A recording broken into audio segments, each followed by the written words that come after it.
जय हिंद जय भारत दोस्तों, welcome to our channel genius of commerce. Guys, आज की इस वीडियो में बात करने वाले सर financial statements with adjustment part 2 की। पार्ट 1 हमने ऑलरेडी कवर कर लिया, जहां पर हमने बेसिक सी एडजस्टमेंट्स क्लियर करी थी। हमने आउटस्टैंडिंग को लेकर, एक्रूड को लेकर, एडवांस को लेकर, एज वेल एज आपकी क्लोजिंग स्टॉक और प्रीपेड को लेकर। आज की इस एडजस्टमेंट में बात करने वाले हैं सर हम डेप्रिसिएशन और सभी तरीके के इंटरेस्ट और मैनेजर कमीशन की, जो आपको फाइनेंशियल स्टेटमेंट विद एडजस्टमेंट में दिक्कत करती है।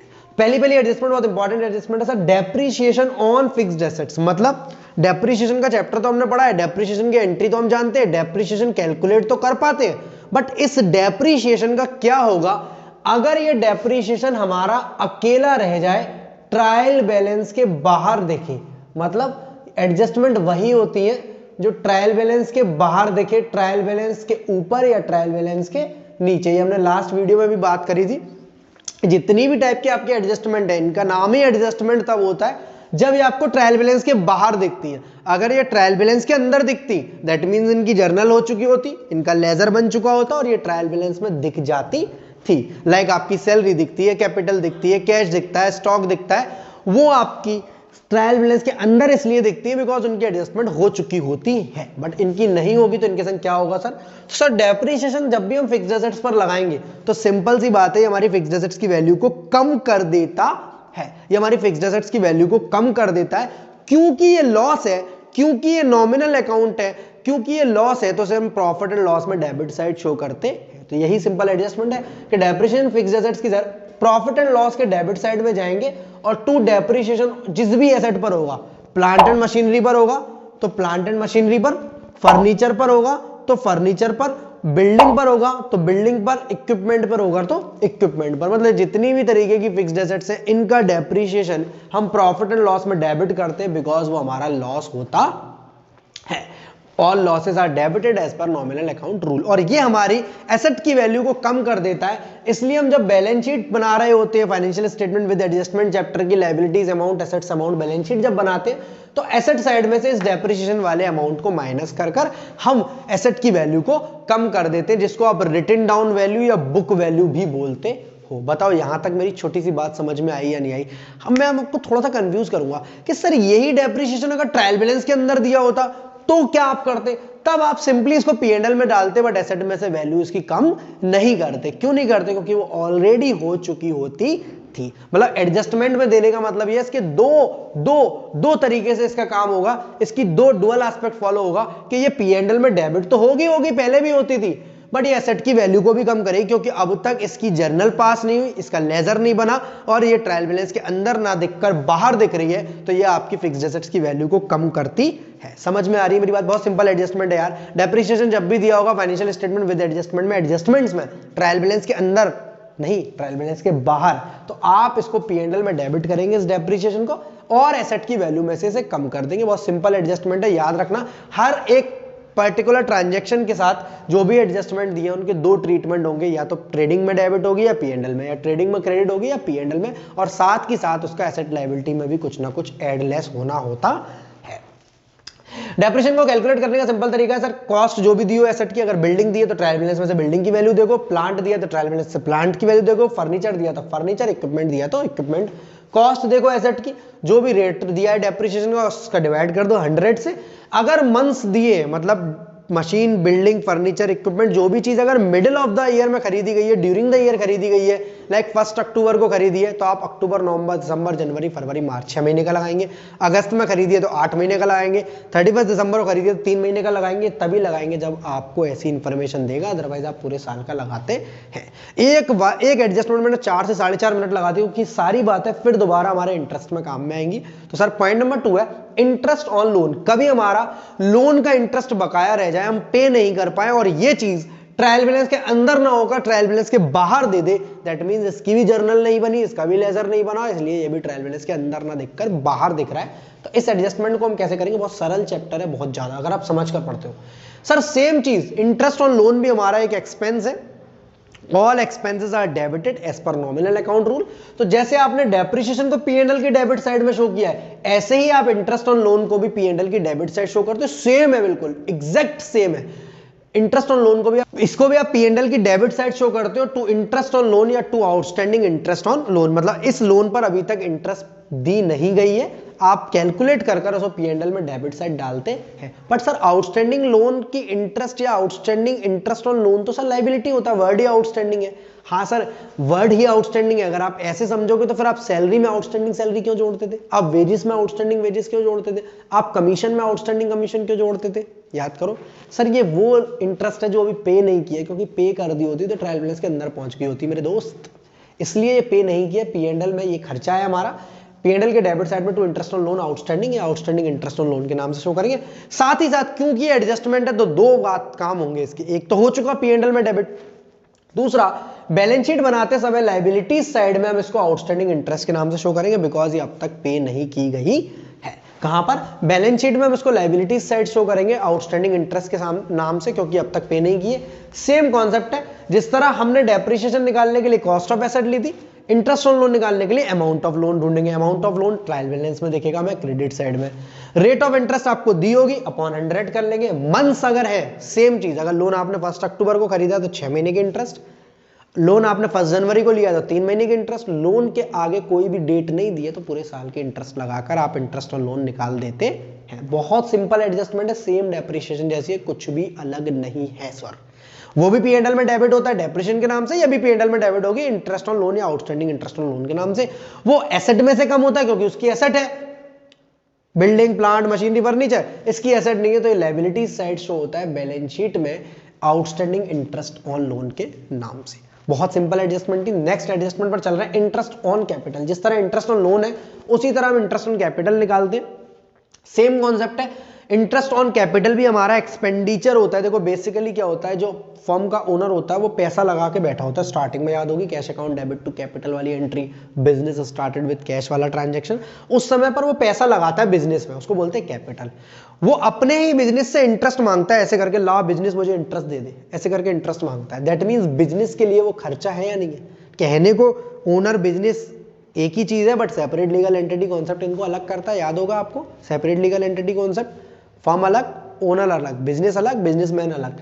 वो इंटरेस्ट ऑन कैपिटल की वजह से हमें P&L में डेबिट साइड शो करनी होती है। जैसे हम दुनिया को खर्चा दे रहे हैं, सैलरी का, रेंट का, इंटरेस्ट का, कमीशन का, miscellaneous expense, interest on loan, इसी तरह हम अपने इंसान को भी, अपने प्रोप्राइटर, अपने ओनर को भी हम कैपिटल पर इंटरेस्ट दे रहे हैं, जो कि हमारा एक्सपेंस माना जाता है फर्म का। P&L अकाउंट में डेबिट साइड डालते हैं टू इंटरेस्ट ऑन कैपिटल। जिस तरह डेप्रिसिएशन डेबिट साइड गया, जिस तरह interest on loan debit side गया, उसी तरह आपका इंटरेस्ट ऑन कैपिटल भी डेबिट साइड जाता है।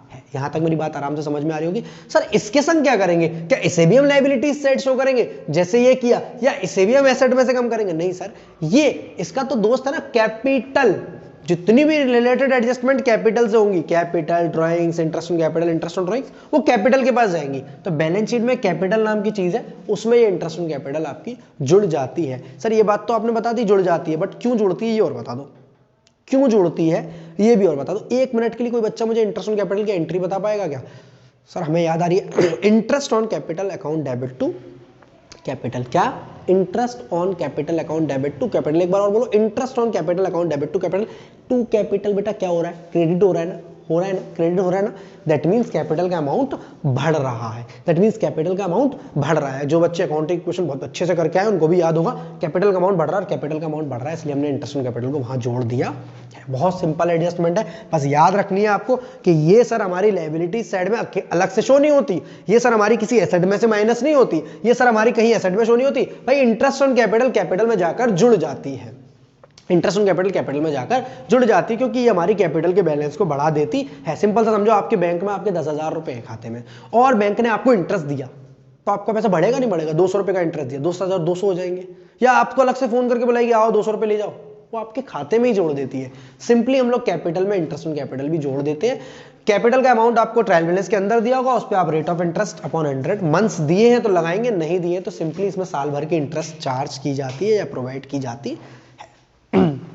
यहां तक हो गई आपकी इंटरेस्ट ऑन कैपिटल की एडजस्टमेंट। पॉइंट नंबर 4 है सर इंटरेस्ट ऑन ड्राइंग्स। जिस तरह हम लोग फर्म के ओनर को कैपिटल पर इंटरेस्ट देते हैं, कभी अगर वो पैसा यहां से उठाकर ले जाता है तो मुझे फिर याद दिलाते बेटा सेपरेट लीगल एंटिटी कॉन्सेप्ट। हम तुझे इंटरेस्ट दे रहे हैं कैपिटल पर, तो तुझसे ड्राइंग्स पर इंटरेस्ट लेंगे, हम ड्राइंग्स पर इंटरेस्ट लेंगे। That means interest on drawings calculate करने के लिए सिंपल सा कॉन्सेप्ट है, ड्राइंग्स का अमाउंट होगा, रेट ऑफ इंटरेस्ट दी होगी, मंथ्स अपॉन 12। अगर उसने ड्राइंग्स ड्यूरिंग द ईयर करी है, 1 मई को, 1 जून को, 1 जुलाई को, 1 अगस्त को, 31 सितंबर को, 1 अक्टूबर को, 1 दिसंबर को, तो हम मंथ्स कैलकुलेट करेंगे मार्च तक, जैसे आप डेप्रिसिएशन में करते थे, जैसे आप इंटरेस्ट ऑन लोन में करते थे, इसी तरह इसमें करेंगे। अमाउंट ऑफ ड्राइंग्स आपको ट्रायल बैलेंस में मिल जाएगा, रेट ऑफ इंटरेस्ट दिया होगा इनटू मंथ्स अपॉन 12। सिंपल सा कॉन्सेप्ट है। इंटरेस्ट ऑन कैपिटल अगर अच्छे से याद हो गया, मुझे याद बताओ क्या हो गया इंटरेस्ट ऑन कैपिटल के बारे में, क्या जानते हो सर? पीएनएल में डेबिट करते हैं तो इसको पीएनएल में क्रेडिट कर दो, इसको पीएनएल में क्रेडिट कर दो। वो अगर एक्सपेंस है तो ये इनकम है, वो एक्सपेंस है तो ये इनकम है। वो अगर हम देते हैं तो इंटरेस्ट ऑन ड्राइंग्स हम लेते हैं, ठीक है। तो वो अगर डेबिट साइड जाएगा तो ये क्रेडिट साइड जाएगा, जाएगा पीएनएल में। वो टू डेबिट साइड में टू इंटरेस्ट ऑन कैपिटल के नाम से शो होगा, तो ये बाई इंटरेस्ट ऑन ड्राइंग्स के नाम से शो किया जाता है। सर वो कैपिटल में जाके जुड़ गया था, ये ड्राइंग्स में जाके घटेगा? नहीं सर, ड्राइंग्स खुद घट जाएगी कैपिटल में जाके, तो ये भी बैलेंस शीट में कैपिटल में से माइनस किया जाता है। बहुत बात समझना, बहुत सिंपल हो जाएगी एडजस्टमेंट। आप सिंपली ये याद रखना कि ओनर से रिलेटेड सबसे बड़ा खाता एक ही होता है कैपिटल का। प्रॉफिट भी जाएगा तो वहीं जुड़ेगा, लॉस भी घटेगा तो वहीं घटेगा, इंटरेस्ट ऑन कैपिटल भी जुड़ेगा तो वहीं जुड़ेगा, इंटरेस्ट ऑन ड्राइंग्स भी घटेगा तो वहीं घटेगा, ड्राइंग्स भी घटेगा तो वहीं घटेगा, और एडिशनल कैपिटल भी जुड़ेगी तो वहीं जुड़ेगी। सारी चीजें बस ये याद रखना, कैपिटल वाली चीजें प्लस और लॉसेस वाली, ड्राइंग्स वाली माइनस। मतलब पीएनएल के अकाउंट में क्रेडिट साइड जाता है बाई इंटरेस्ट ऑन ड्राइंग्स से, और बैलेंस शीट में कैपिटल में से जहां इंटरेस्ट ऑन कैपिटल प्लस होगा वही इंटरेस्ट ऑन ड्राइंग्स माइनस किया जाता है। लास्ट बट नॉट लीस्ट, सबसे मोस्ट इंपॉर्टेंट एडजस्टमेंट जो दिमाग घुमाकर रख देती है, मैनेजर्स कमीशन। मैनेजर को हम कमीशन देने का वादा किया कि हे मैनेजर, तेरी जो भी सैलरी है 10,000, 15,000, 20,000, तू मेहनत कर, हम तुझे सैलरी तो देंगे ही देंगे। अगर तूने फर्म के प्रॉफिट्स अच्छे कर दिए, बढ़िया कर दिए, मजेदार कर दिए, दमदार कर दिए, तो हम लास्ट में तुझे कमीशन भी देंगे। क्या देंगे? कमीशन भी देंगे प्रॉफिट पर। मतलब अगेन फर्म के लिए एक्सपेंस है, पीएनएल अकाउंट में डेबिट साइड जाएंगे, और टू आउटस्टैंडिंग मैनेजर कमीशन, क्योंकि अभी तक पे नहीं किए, टू आउटस्टैंडिंग मैनेजर्स कमीशन, क्योंकि एडजस्टमेंट में दिए, ट्रायल बैलेंस के बाहर दिए, दैट मींस इसका एडजस्टमेंट अभी तक नहीं हुआ, जनरल नहीं बनी, लेजर नहीं बना, ट्रायल नहीं बना। तो पीएनएल अकाउंट में जितनी भी चीजें, देखो डेप्रिसिएशन भी डेबिट हुआ, इंटरेस्ट ऑन लोन भी डेबिट हुआ, इंटरेस्ट ऑन कैपिटल भी डेबिट हुआ, और मैनेजर कमीशन भी डेबिट हुआ। सर एक चीज क्रेडिट हुई है, उसे साइड में रख लो, ये भी डेबिट हुआ, because all are expenses and losses and expenses are debited as per account nominal account rule. Balance sheet में ऐसे भी लायबिलिटी साइड शो करेंगे जैसे हम इंटरेस्ट ऑन लोन को कर रहे थे, ठीक है। लायबिलिटी साइड में आउटस्टैंडिंग मैनेजर कमीशन। बट दिक्कत यह है कि सर ये कैलकुलेट कैसे होगी, दो वर्ड पर आपको फंसाएगा। अगर मैनेजर कमीशन के आगे कुछ नहीं लिखा है, बोला 10% देनी है, तो आप सारे एक्सपेंसेस को माइनस कर लो, सारे एक्सपेंसेस को। मतलब यहां ग्रॉस प्रॉफिट शो होता है, यहां पर interest received, rent received, dividend received, कुछ भी रिसीव्ड है तो इधर शो करते हो ना आप क्रेडिट साइड में, तो सारे एक्सपेंडिचर को माइनस करो, क्योंकि इसे लास्ट में देंगे हम सबसे, भाई इसने हमारा प्रॉफिट बढ़ाया या नहीं बढ़ाया। तो देखना, to calculate manager commission all expenses should be deducted. Manager commission को कैलकुलेट करने से पहले सारे एक्सपेंसेस को माइनस कर लो ग्रॉस प्रॉफिट में से। किसी को salary, rent, interest, miscellaneous expense सारे माइनस करो, फिर जो भी परसेंटेज दिए उसको लगा लो उस प्रॉफिट पर। मतलब आपको जीपी दिया है 10 लाख रुपया, ठीक है, उसमें आपने खर्चे माइनस करते करते निकले, लास्ट में आ गया 6.5 लाख रुपया, तो मैनेजर को कमीशन 6.5 पर मिलेगी। समझ में आ रही है? सारे खर्चे माइनस कर मैनेजर की कमीशन को छोड़कर। अब यहाँ दो वर्ड बताते हैं आपको, कुछ भी नहीं लिखा है, बोला है 10% मैनेजर को कमीशन दो, तो डायरेक्ट 6.5 लाख पर 10% 65,000 रुपए। बट अगर लिखा है कि मैनेजर को कमीशन आफ्टर चार्जिंग सच कमीशन दो, तो दो तरीके से देखना, नेट प्रॉफिट बिफोर चार्जिंग, तो जो भी प्रॉफिट रह गया आपका, प्रॉफिट मतलब सारे एक्सपेंसेस को माइनस कर, घबराना मत, बिल्कुल डरने वाली बात नहीं है, ये कॉन्सेप्ट 12th में भी आएगा आपके। नेट प्रॉफिट बिफोर चार्जिंग, तो जो भी प्रॉफिट है उस पर परसेंटेज लगाओ और उसको दे दो। बट अगर लिखा है वर्ड आफ्टर चार्जिंग, गाइस ध्यान देना इस वर्ड पर, क्या लिखा है? आफ्टर चार्जिंग सच कमीशन, तो प्रॉफिट में आप परसेंटेज लगाओगे कमीशन की और उतनी ही परसेंटेज को नीचे जोड़ दोगे। सर ये क्या, ये रेक्टिफिकेशन समझ में नहीं आया। देखो मैनेजर कमीशन सिंपली कैलकुलेट करना आ रहा है कैसे, सारे एक्सपेंसेस को माइनस करके सिर्फ मैनेजर कमीशन, तो लास्ट में जब आप प्रॉफिट निकालते हो, मान तो मैनेजर कमीशन है ही नहीं, अब प्रॉफिट निकाल लो बस लास्ट का, जैसे नेट प्रॉफिट निकालते हो, बस वहीं पर आपको मैनेजर को कमीशन दे दिए। कुछ भी नहीं लिखा है वर्ड, तो आप 10/100, 20/100, 15/100 जितनी परसेंटेज दी है, या बिफोर चार्जिंग लिखा है तब भी यही माना। बट अगर आफ्टर चार्जिंग लिखा है, ध्यान देना इस बात पर, आफ्टर चार्जिंग लिखा है तो आपको परसेंटेज रखनी है ऊपर, उतनी ही नीचे परसेंटेज आपको 100 में जोड़ देनी है। ये ऐसा इसलिए करते हैं क्योंकि हमें उसका भी खर्चा माइनस कराना होता है। वीडियो अच्छी लगी हो तो लाइक, दोस्तों के साथ शेयर, चैनल को करेंगे सब्सक्राइब।